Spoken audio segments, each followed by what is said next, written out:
Hi there, this is Alison from Freddie Loves Crochet, and this is a YouTube tutorial for the double crochet, or that's a US term, so the treble crochet UK term, join as you go method, which is where you're joining every stitch as you go. I've done this with traditional granny squares, but then joined them with a solid granny square effect. If you have a look at the picture that I'm just about to share, this is a blanket that I made recently using this and the same style, and the join is just so beautiful. It gives this really lovely braided effect and a nice sort of neat center as well. So I had decided to make a little tutorial so you know how to do it. Please do grab your hooks and yarn and follow along. You'll need some granny squares of any description, and I'll show you how to edge them and then how to join them together. So before we can join them together, we need to have one square completed with the edge on.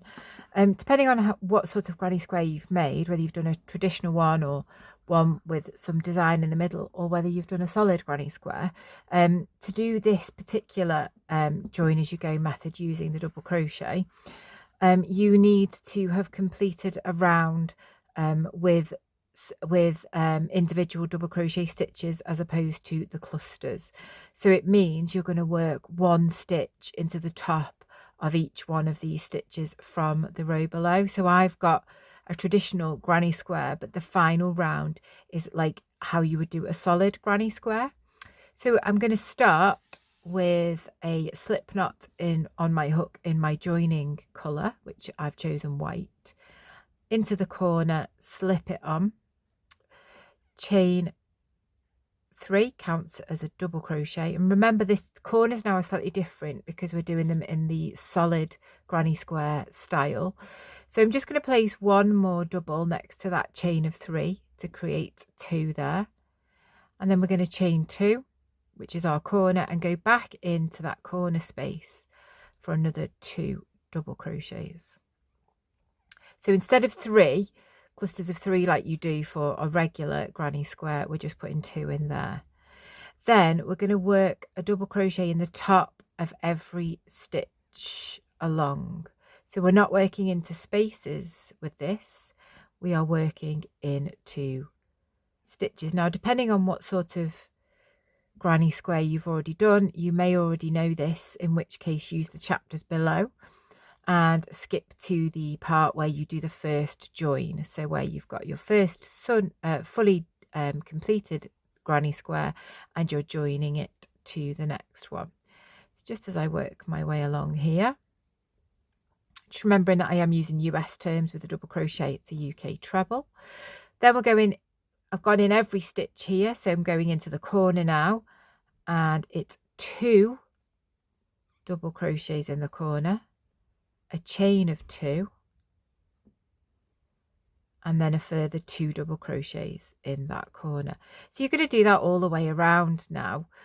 So working in the top of every stitch, just be careful that the first stitch after the corner isn't being covered by what you've done in the corner, so just pull that to make sure that would be the first one there. Sometimes it's easy to miss it. Top of every stitch, put a double crochet and then 2 doubles, a chain of 2 and 2 doubles in the corners. When you come round, you'll slip stitch it to the top of the initial chain 3 around here, and once you're done, I will show you how to join it to the next square.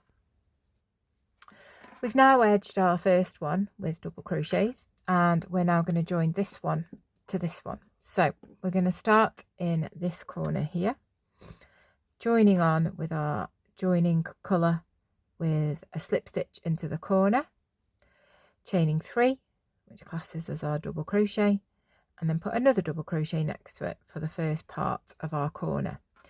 We're going to chain 1 of the 2 that we need to have for a corner, and once you've done that 1 chain, you're going to go to the corner of the finished square, hook in, yarn that over and pull that through just to slip stitch it to that one. Then we're going to do our other chain to finish that corner off. Before we return to this unfinished square, we've now got to slip stitch to the first stitch along here. So we've slip stitched into the corner, and now before we come back to finish our stitches here, we've got to slip stitch onto this first stitch along. So putting our hook into the top of that stitch, grabbing that yarn and pulling it through like so.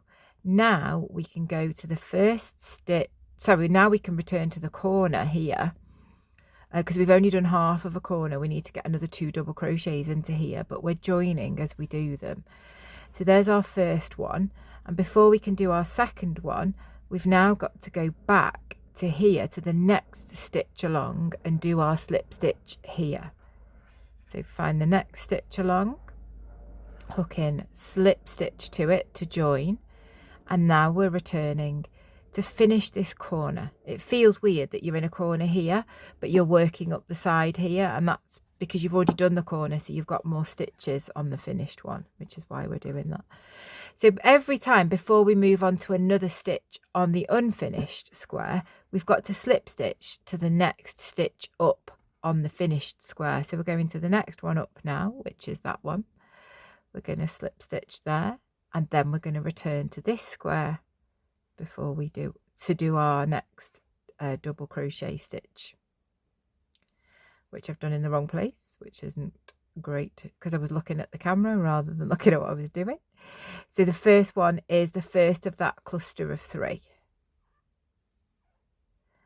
and then I'm going to go to the next stitch up. It's actually easier to lean on something when you're doing this one. Hook in, slip stitch it, and then we're going to return to this one, to the next stitch up. So you do that all the way up.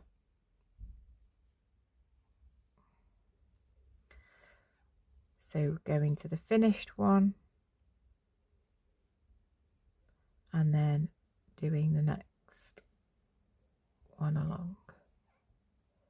Can be a bit tricky when you have, if you've done a slip stitch to join the square at the end of the round. That one can be a bit tricky. Make sure that you're not adding an extra stitch in anywhere and placing a stitch in your slip stitch as opposed to just the double crochet stitch. You'll see as this grows, you're getting this beautiful braided effect, which is just so pretty, but yet so easy when you know how to do it. So all the time before we move on to the next one, we are slip stitching back on our finished one as we move up, and we're nearly at the top. Need some more yarn.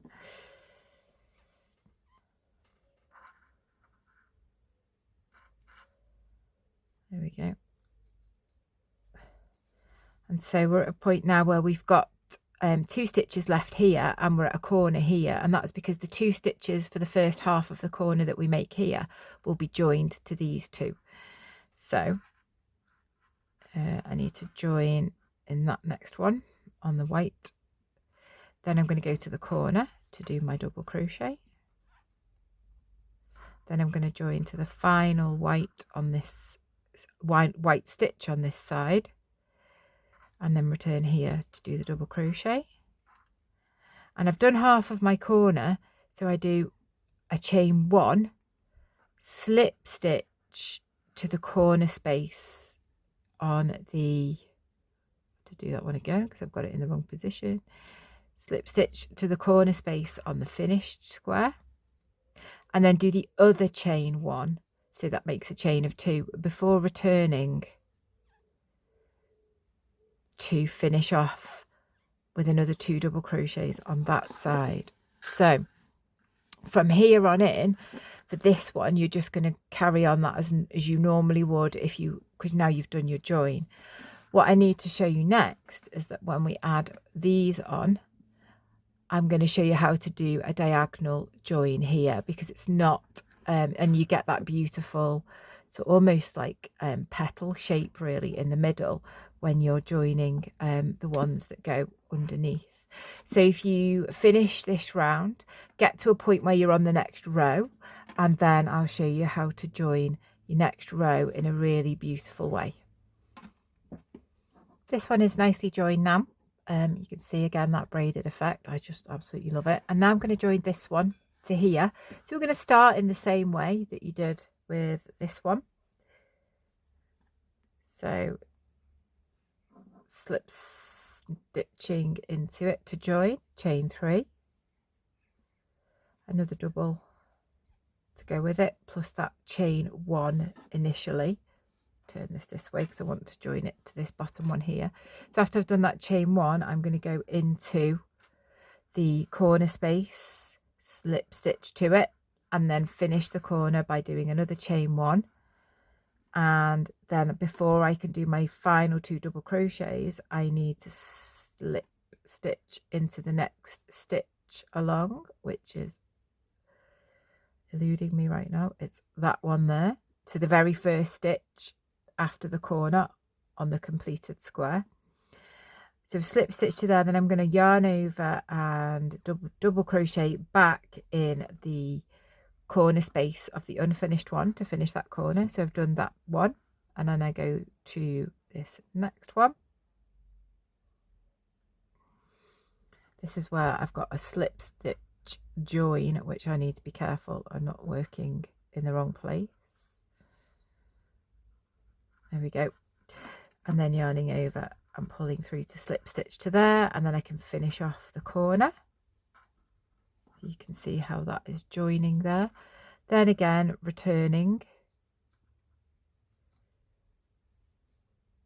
and working my way along. The way that you do the corners on the second row, once you get to this part here, this junction, is slightly different. So that's why I'm making a point of showing you that on here. So again, I'm slip stitching to the completed square each time. It's a bit fiddly until you get used to it.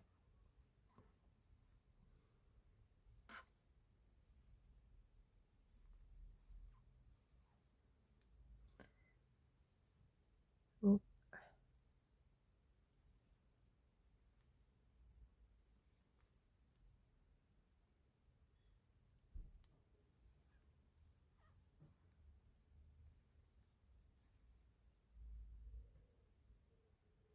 Yeah, again, I've got that slip stitch on this purple side now to try and navigate.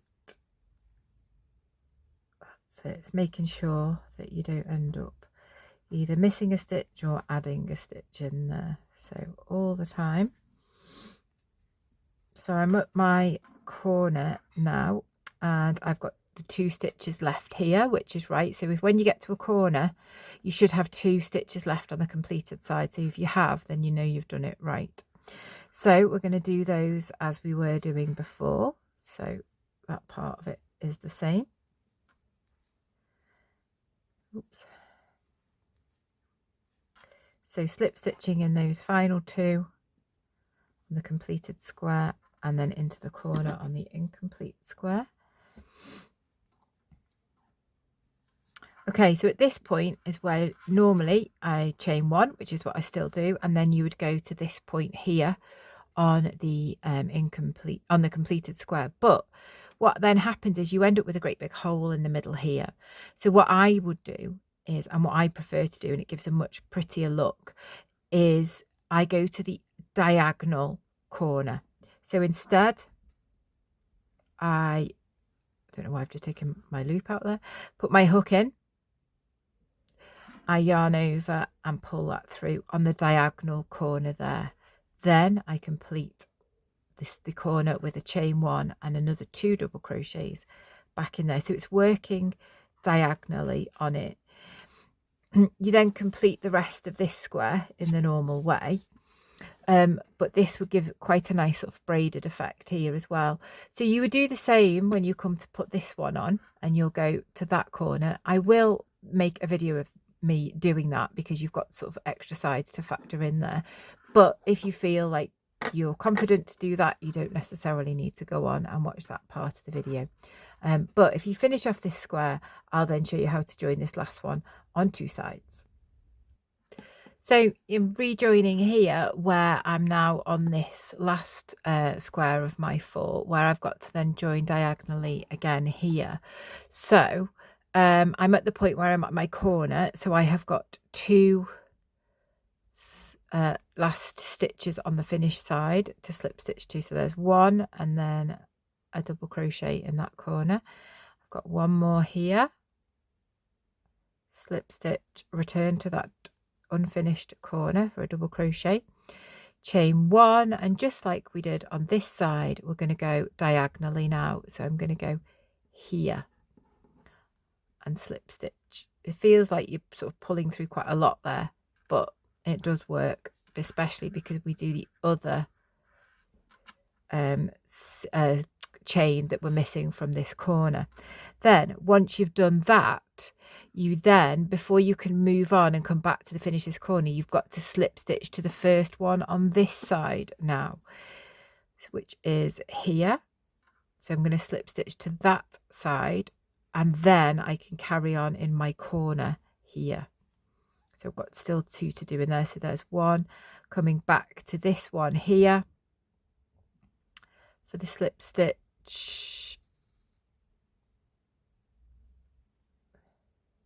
That's joined to there, and then finishing off this corner with that second, some more yarn, second one there. And then I can come back and finish the rest of it as normal, as you have been doing. So it's just, again, slightly different once you get to this point, like that. So you're going to basically carry on that around. You'll slip stitch as normal, and as you have been doing, into this corner here.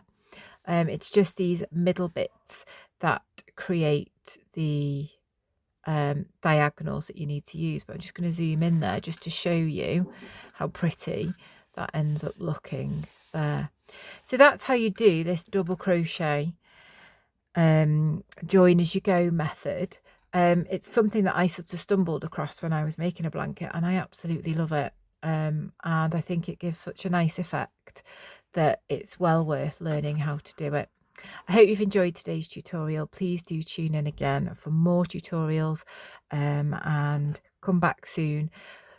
Thanks very much now. Take care.